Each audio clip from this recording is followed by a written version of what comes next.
अस्सलाम वालेकुम जी। आपका अपना भाई मुहम्मद हफीज़ कादरी तुहाडी खिदमत दे विच हाज़र है। अज असीं तुहानूं वो नुस्खा दसना है जिहड़ा आंदे ना बंदे के जरासीम बेटे नहीं पैदा होंदे बेटियां पैदा होंदियां ने। उन्हां वास्ते भाई बड़ी एक इन्हां दे ना दो जरासीम होंदे ने, मर्द दा एक्स वाई हुंदा है, औरत दा एक्स हुंदा है।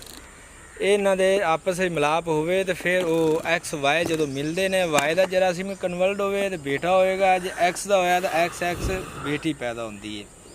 उनके वास्ते भाई साहब बड़े बंदे परेशान ने भी 8-8 10-10 6-6 5-5 बेटियां पैदा ने। तो आते हैं जी अल्लाह की मर्जी है।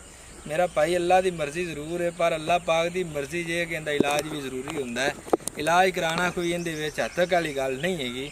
आ पिपल वेखदे पे जे, आ पिपल का दरख्त खड़ा जे, इनकी ना दाड़ी लैनी है, इनका फल लैना है। इनके अगे आ बरीक कोंपल होंदी है, ये लैनी है। इन्हां कोंपलां, इनका फल, इनकी दाड़ी, इनकी जड़, इन तुसीं चारे चीज़ां लैके, इनका फल भी होंदा है, चारे पंजे चीज़ां लैके तो तुसीं मेरा भाई इनू खुशक कर लिया जे, छोटा छोटा करके पाउडर बनाना है।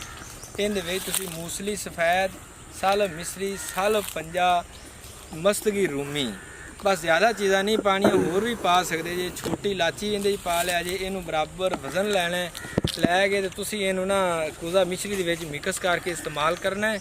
इनू इकल्ले नू इस्तेमाल ना करे जे, नहीं तो तुहानू ये गशी की हालत ही लै जाएगा। ये दिमाग द्वारा सुन करन लग पैगा, जिन्होंने माली खोलिया आखते हैं। इनू इकल्ले नू इस्तेमाल ना करे जे। इन्हां सारिया चीज़ों का इस्तेमाल इकट्ठा करना है। सुबह शाम अद्धी अद्धी चम्मच पानी नाल भी खा सकते जे, दूध नाल खा लो तो फिर तो सोने ते सुहागा है।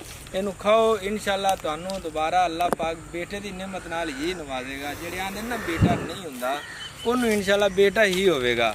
अगर जिहड़ा बंदा जिन्हों ने इस्तेमाल किया है मेरे आखन नाल, उन्होंने चाहिए है कि वह मैनू कमेंट करके दसन जरूर कि हकीम साहब गल सही कर रहे हैं या गलत कर रहे हैं। तो साडा राबता जरूर करना है।